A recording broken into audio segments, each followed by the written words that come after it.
3 years have gone by. Yes, the sun's come up over 1,000 times. Summers and winters have cracked the mountains a little bit more, and the rains have brought down some of the dirt.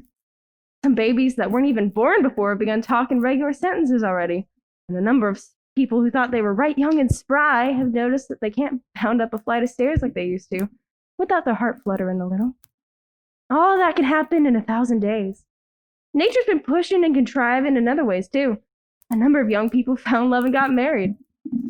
Yes, the mountains got bit away a few fractions of an inch. Millions of gallons of water went by the mill. And here and there, a new home was set up under a roof. Everybody in the world gets married. You know what I mean? In our town, there aren't hardly any exceptions. Most everybody in the world climbs into their graves married. The first act is called daily life. This act is called love and marriage. There's another act coming up after this. I reckon you can guess what that's about. So, it's 3 years later, 1904. July 7th, just after high school commencement. That's the time most of our young people jump up and get married. As soon as they've passed their last examinations in solid geometry and Cercio's variations, looks like they suddenly feel themselves fit to be married. It's early morning, only this time it's been raining. It's been pouring and thundering. Mrs. Gibbs' garden and Mrs. Webb's, drenched. All those bean poles and pea vines, drenched. All yesterday there on Main Street, the rain looked like curtains being blown along. May begin any minute. There! You can hear the 5:45 for Boston. And here's Mrs. Gibbs and Mrs. Webb coming down to make breakfast, just as though it was any ordinary day. I don't have to point out to the women in my audience that those ladies, both those ladies, cooked 3 meals a day, one of them for 20 years, the other for 40, and no summer vacation. They brought up 2 children apiece, washed, cleaned, house, and never had a nervous breakdown. It's like what one of those Middle West poets said.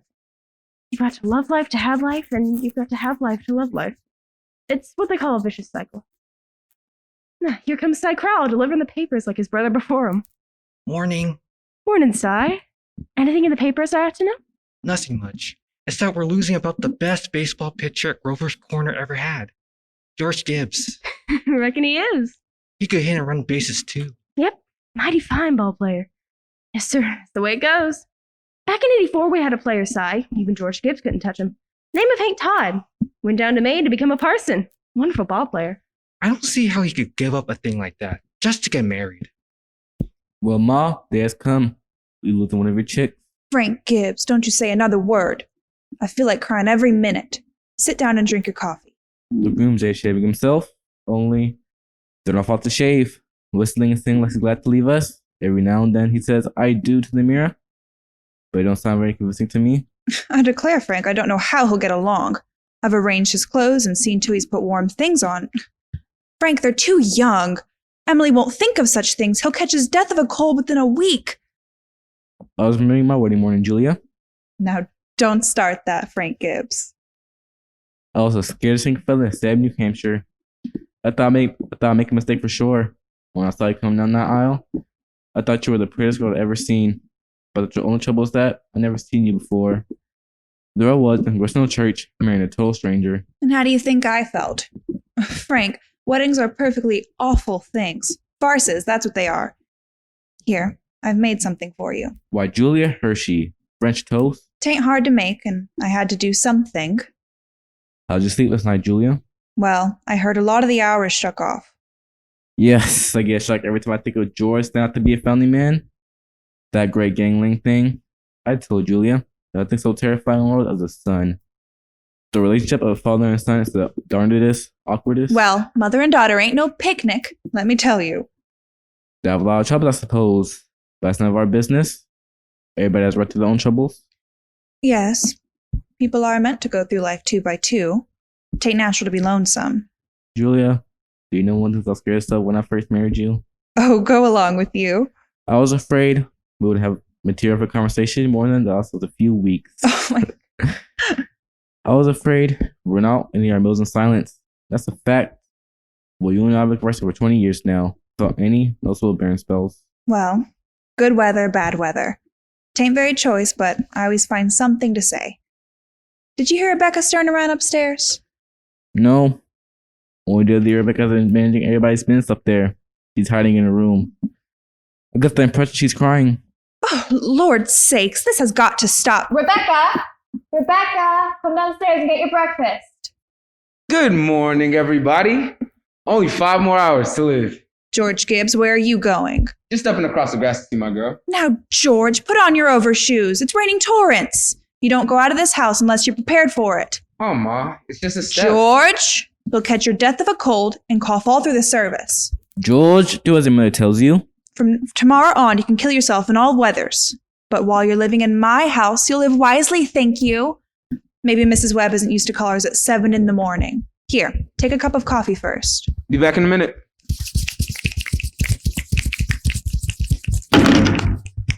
Good morning, Mother Webb. Goodness, you frightened me. Now, George, you can come in a minute out of the wet, but you know I can't ask you in. Why not? George, you know as well as I do, the groom can't see his bride on his wedding day. Not until he sees her in church. That's just a superstition. Good morning, Mr. Webb. Good morning, George. Mr. Webb, you don't believe in that superstition, do you? There's a lot of common sense in some superstitions, George. We unspotted it, George, and you don't want to be the first to fly in the face of custom. How's Emily? She hasn't wakened up yet. I haven't heard a sound out of her. Emily's asleep? No wonder. We were up till all hours sewing and packing.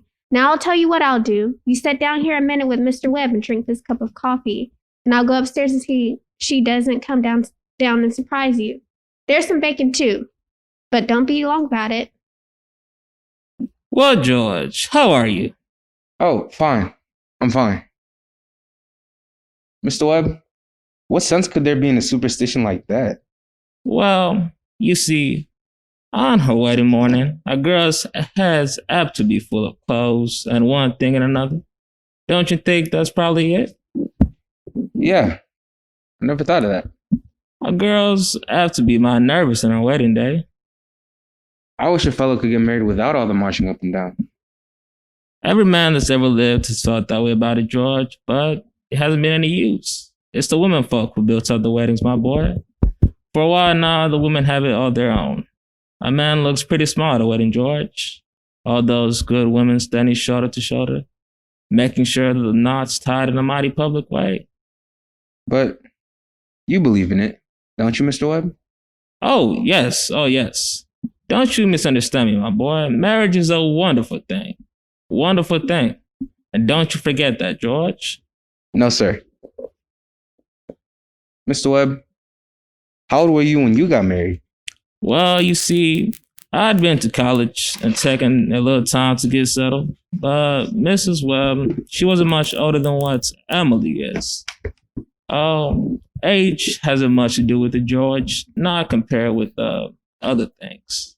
What were you going to say, Mr. Webb? Oh, I don't know. Was I going to say something? George, I was thinking the other night of some advice my father gave me when I got married. Charles, he said, Charles, start out showing who's boss. He said, best thing to do is give an order. Even if it don't make sense, just so she'll learn to obey. And he said, if anything about your wife irritates you, her conversation or anything, just get up and leave the house. Let her make it clear to her, he said.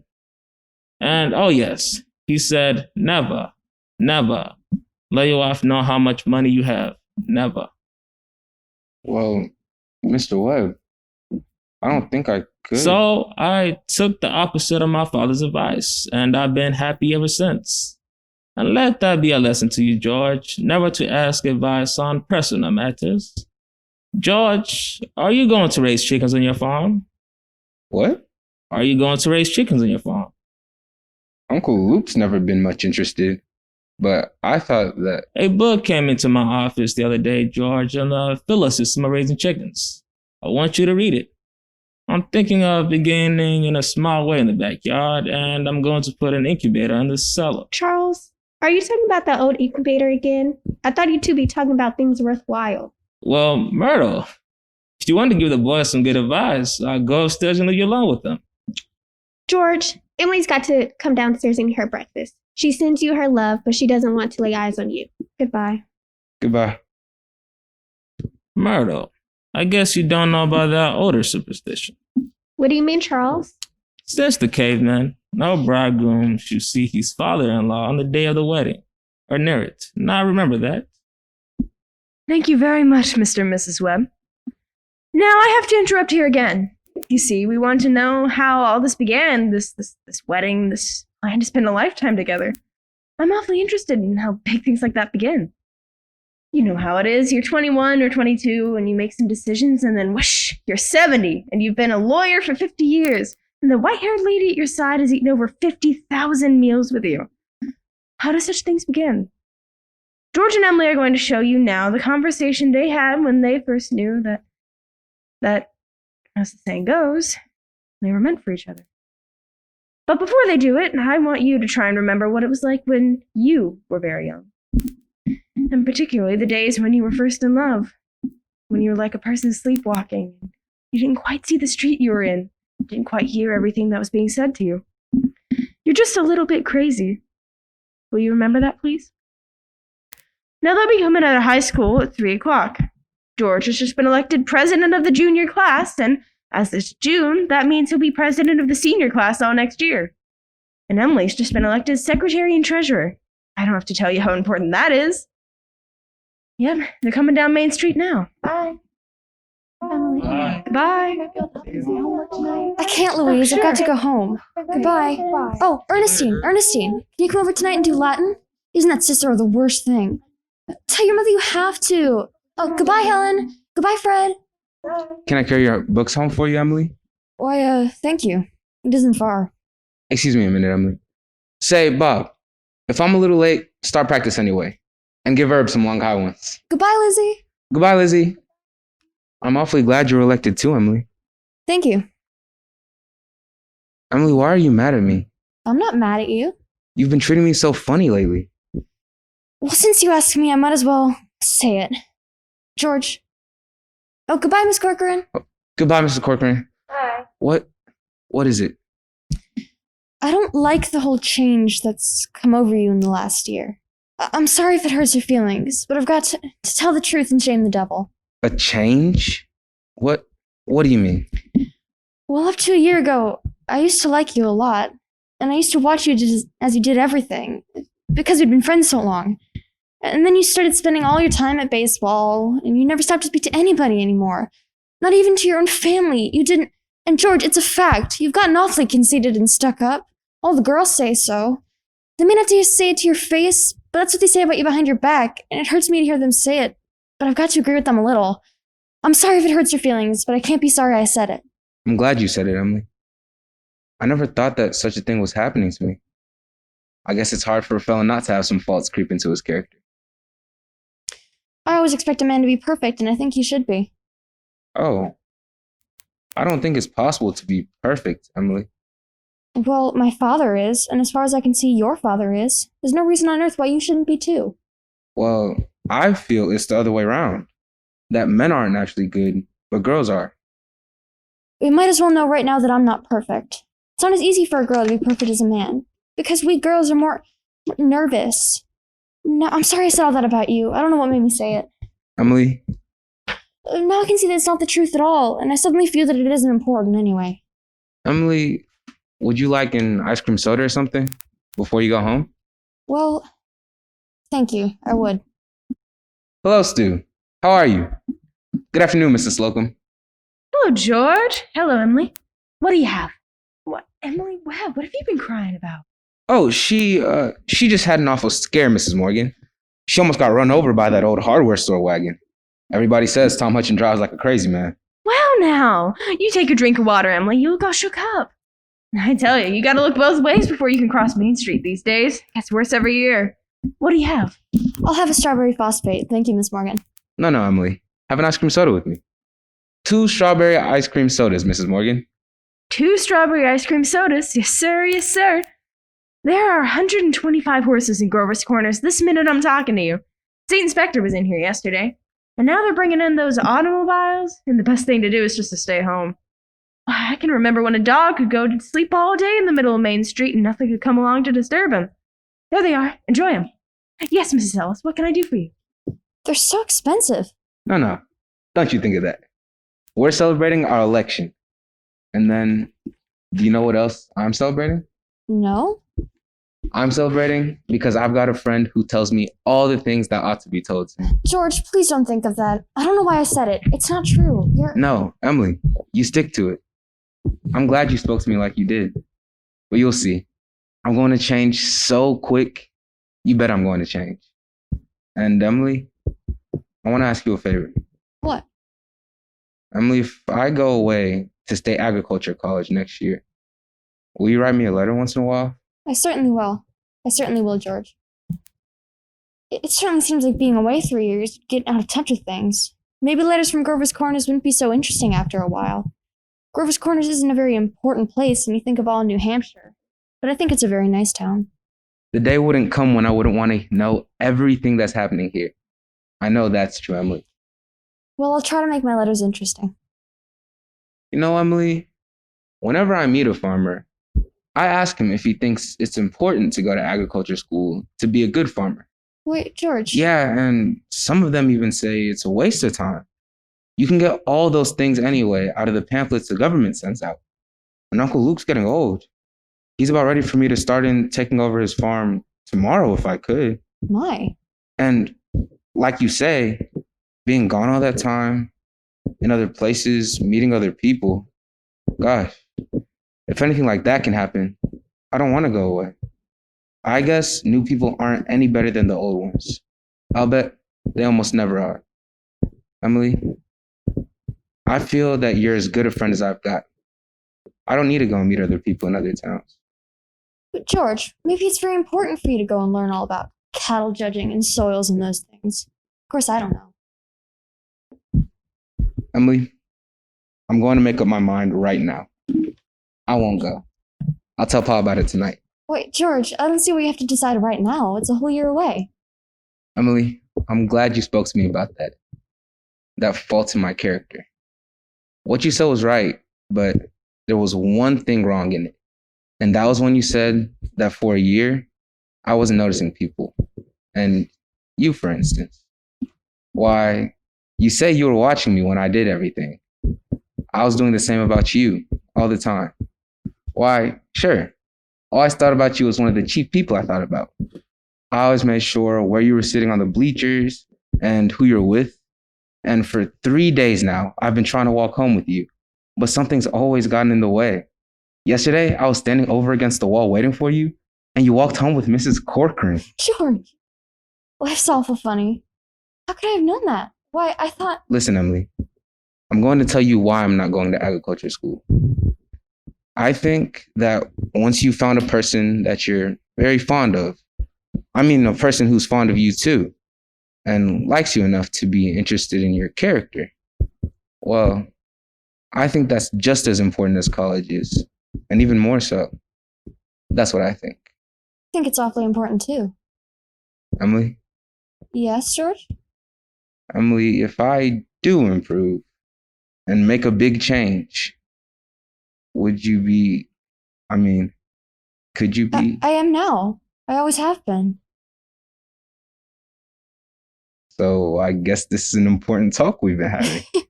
Yes. Yes. Wait just a minute and I'll walk you home. Mrs. Morgan, I'll have to go home and get the money to pay you for this. It'll only take me a minute. Is that George Gibbs? Do you mean to tell me? Yes, but I had reasons, Mrs. Morgan. Look, here's my gold watch to keep until I come back with the money. That's all right. Keep your watch. I'll trust you. I'll be back in 5 minutes. I'll trust you 10 years, George, not a day over. Got all over your shock, Emily? Yes, thank you, Miss Morgan. It was nothing. I'm ready. Well, now we're ready to get on with the wedding. Let's be the There are a lot of things to be said about a wedding. There are a lot of thoughts that can go on during a wedding. We can't get them all into one wedding naturally, and especially not into a wedding at Grover's Corners, where they're awfully plain and short. In this wedding, I play the minister. That gives me the right to say a few more things about it. For a while now, the play gets pretty serious.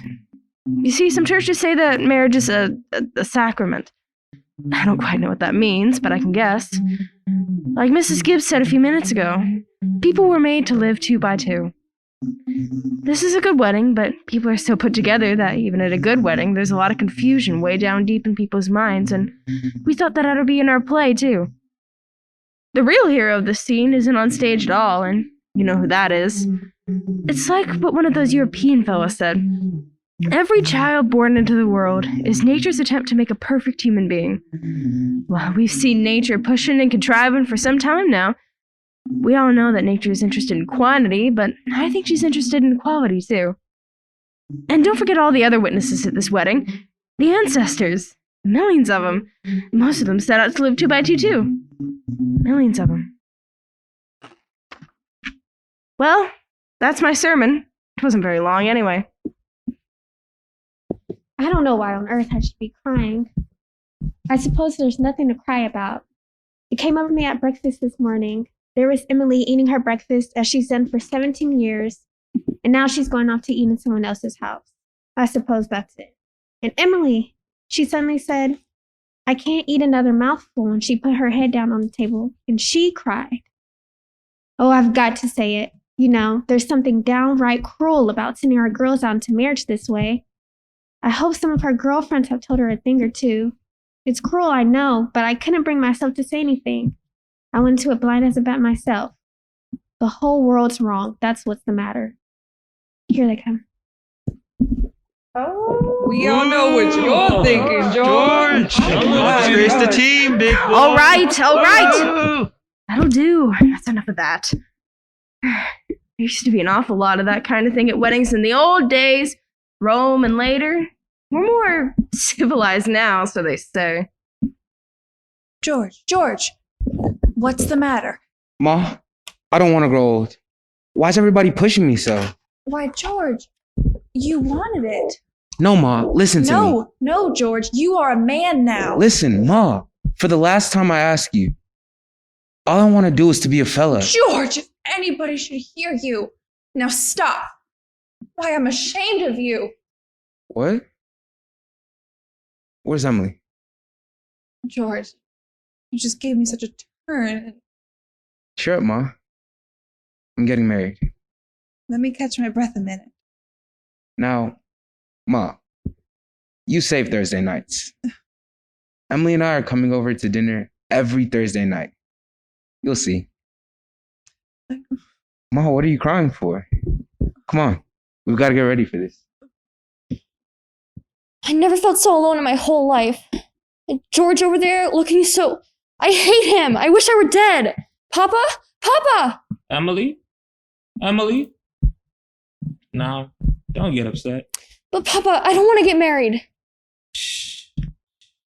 Emily, everything is all right. Why can't I stay a while just as I am? Let's go away.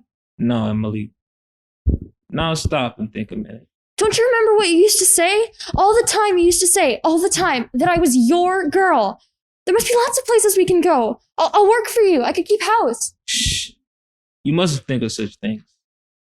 You're just nervous, Emily. George? Will you come here a minute? Why, you're marrying the best young fellow in the world. George is a fine fellow. But Papa... George, I'm giving away my daughter. Do you think you can take care of her? Mr. Webb, I want to. I want to try. Emily, I'm going to do my best. I love you, Emily. I need you. Well, if you love me, help me. All I want is someone to love me.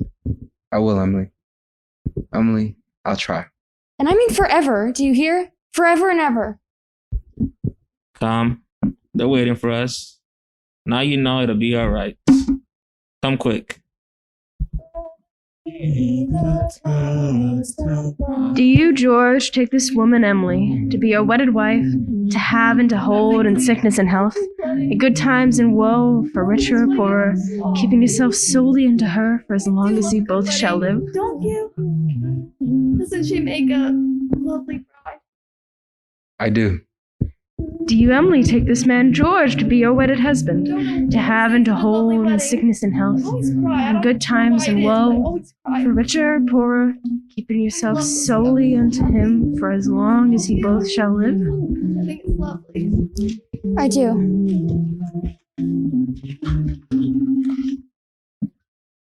I've married over 200 couples in my day. Do I believe in it? I don't know. M marries N, millions of them. The cottage, the go-kart, the Sunday afternoon drives in the Ford, the first rheumatism, the grandchildren, the second rheumatism, the deathbed, the reading of the will. Once in 1,000 times, it's interesting. Aren't they a lovely couple?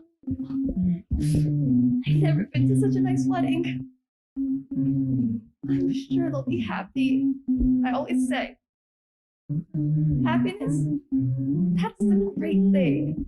The important thing is to be happy. That's all the second act, folks.